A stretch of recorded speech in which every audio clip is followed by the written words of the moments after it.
নমস্কাৰ প্ৰিয় বন্ধু-বান্ধৱীসকল, আপোনালোক সকলোকে স্বাগতম জনাইছোঁ আমাৰ ইউটিউব চেনেল কাঞ্চনজংঘা ক্লাছেছলৈ। অসম চৰকাৰৰ বিভিন্ন প্ৰতিযোগী পৰীক্ষাসমূহত সহায় হোৱাকৈ আমি আপোনালোকলৈ ভিডিঅ'সমূহ আগবঢ়াম। যদি ভিডিঅ'সমূহ চাই আপোনালোকে ভাল পায় তেনেহ'লে চেনেলটো ছাবস্ক্ৰাইব কৰিব, ভিডিঅ'সমূহ লাইক কৰিব আৰু লগৰ যদি কোনোবা বন্ধু-বান্ধৱী আছে বা পৰিয়ালৰ আন কোনো যদি কম্পিটিটিভ এক্সামৰ কাৰণে প্ৰিপেয়াৰ কৰি আছে তেওঁলোকৰ সৈতে আপোনালোকে ভিডিঅ'সমূহ শ্বেয়াৰ কৰিব। প্ৰিয় বন্ধু-বান্ধৱীসকল, আমি ইতিমধ্যে পলিটিৰ এটা চিৰিজ আৰম্ভ কৰিছোঁ আৰু এই চিৰিজটোৰ 16টা পাৰ্ট আমি আপোনালোকৰ সৈতে আলোচনা কৰিছোঁ। এইটো 17 নম্বৰ পাৰ্ট। আগৰ পাৰ্টকেইটা যদি আপোনালোকে চোৱা নাই তেনেহ'লে চাই ল'ব, তাতে মই যথেষ্ট গুৰুত্বপূৰ্ণ কিছু প্ৰশ্ন আপোনালোকৰ বাবে ইনক্লুড কৰিছোঁ।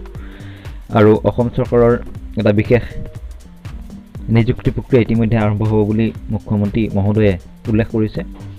বিভিন্ন ডিপাৰ্টমেণ্টৰ খালী পদসমূহৰ কোনে কিমান নিযুক্তি দিব সেইসমূহ ইতিমধ্যে নিউজ চেনেলৰ জৰিয়তে তেওঁলোকে আমাক জনাইছে। গতিকে আপোনালোকৰ প্ৰিপেৰেশ্যন তীব্ৰ গতিত চলাই যাওক। যোনে প্ৰিপেৰেশ্যন কৰিব তেওঁলোকে চিলেকশ্যন হ'ব, আৰু যোনে প্ৰিপেৰেশ্যন ভালদৰে নকৰিব তাৰ যে চিলেকশ্যন নহয় সেয়া নিশ্চিত।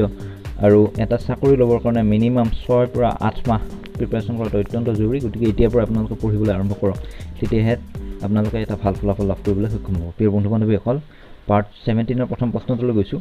ৰাষ্ট্ৰপতি কাৰ্যকাল কিমান বছৰ? আমি সকলোৱে জানো অপশ্যন এ 5 বছৰ, বি 6 বছৰ, চি পদ গ্ৰহণৰ পৰা 5 বছৰ আৰু ডি 7 বছৰ।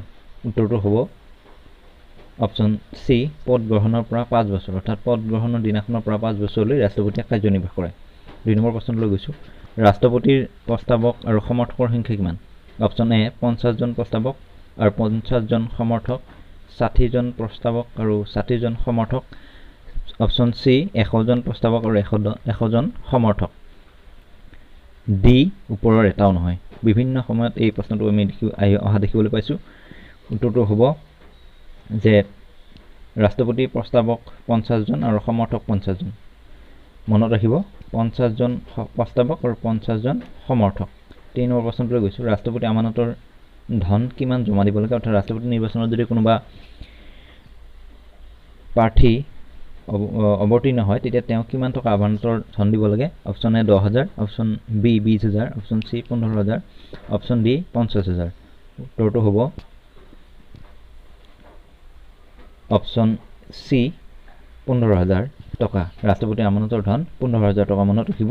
4 নম্বৰ প্ৰশ্নটো লাগিছোঁ। ৰাষ্ট্ৰপতিক কোনে শপত বাক্য পাঠ কৰোৱায়? অপশ্যন এ উপ ৰাষ্ট্ৰপতি, বি প্ৰধানমন্ত্ৰী, চি উচ্চতম ন্যায়ালয়ৰ মুখ্য ন্যায়াধীশ আৰু ডি মহান্যায়বাদী। উত্তৰটো হ'ব অপশ্যন চি উচ্চতম ন্যায়ালয়ৰ মুখ্য ন্যায়াধীশ। ৰাষ্ট্ৰপতিক উচ্চতম ন্যায়ালয়ৰ মুখ্য ন্যায়াধীশে শপত বাক্য পাঠ কৰোৱায়। মনত ৰাখিব। 5 নম্বৰ প্ৰশ্নলৈ গৈছোঁ। ৰাষ্ট্ৰপতিৰ শপতৰ বিষয়ে কোনটো অনুচ্ছেদত উল্লেখ আছে? ৰাষ্ট্ৰপতিৰ শপতৰ বিষয়ে কোনটো অনুচ্ছেদত উল্লেখ আছে? অনুচ্ছেদ 51, অনুচ্ছেদ 40, অনুচ্ছেদ 72, অনুচ্ছেদ 60। শুদ্ধ উত্তৰটো হ'ব অনুচ্ছেদ 60ত ৰাষ্ট্ৰপতিৰ শপতৰ বিষয়ে উল্লেখ আছে। অত্যন্ত গুৰুত্বপূৰ্ণ প্ৰশ্ন। এই প্ৰশ্নটো আপোনালোকে মনত ৰাখিব। অনুচ্ছেদ 60ত ৰাষ্ট্ৰপতিৰ শপতৰ বিষয়ে উল্লেখ আছে। প্ৰিয় বন্ধু-বান্ধৱীসকল, যদি আপোনালোকে আমাৰ ছ'চিয়েল মিডিয়া প্লেটফৰ্মৰ সৈতে জড়িত হ'ব বিচাৰে তেনেহ'লে কাঞ্চনজংঘা ক্লাছেছ নামৰ এটা ফেচবুক পেজ আছে। এই পেজটোৰ সৈতে আপোনালোকে জড়িত হ'ব পাৰে। তাতে মই ভিডিঅ'ৰ লিংকসমূহ আৰু এক্সামিনেশ্যন ৰিলেটেড ইনফৰমেশ্যনসমূহ তাতে মই শ্বেয়াৰ কৰোঁ। 6 নম্বৰ প্ৰশ্নলৈ গৈছোঁ। উচ্চতম ন্যায়ালয়ৰ মুখ্য ন্যায়াধীশৰ অনুপস্থিতিত কোনে ৰাষ্ট্ৰপতিক শপত বাক্য পাঠ কৰোৱায়? উচ্চতম ন্যায়ালয়ৰ মুখ্য ন্যায়াধীশৰ অনুপস্থিতিত কোনে ৰাষ্ট্ৰপতিক শপত বাক্য পাঠ কৰোৱায়? অপশ্যন এ উপ ৰাষ্ট্ৰপতি, অপশ্যন বি মহান্যায়বাদী, অপশ্যন চি উচ্চতম ন্যায়ালয়ৰ জ্যেষ্ঠ ন্যায়াধীশ, অপশ্যন ডি লোকসভাৰ অধ্যক্ষ। উত্তৰটো হ'ব অপশ্যন চি উচ্চতম ন্যায়ালয়ৰ জ্যেষ্ঠ ন্যায়াধীশ। অৰ্থাৎ 7 নম্বৰ প্ৰশ্নটোলৈ গৈছোঁ। ৰাষ্ট্ৰপতিক ক'ৰ পৰা বেতন ভত্তা প্ৰদান কৰা হয়? ৰাষ্ট্ৰপতিক ক'ৰ পৰা বেতন ভত্তা প্ৰদান কৰা হয়? অপশ্যন এ বিত্ত মন্ত্ৰালয়, option B reserve bank, option C সঞ্চিত নিধি, অপশ্যন ডি ওপৰৰ আটাইকেইটা।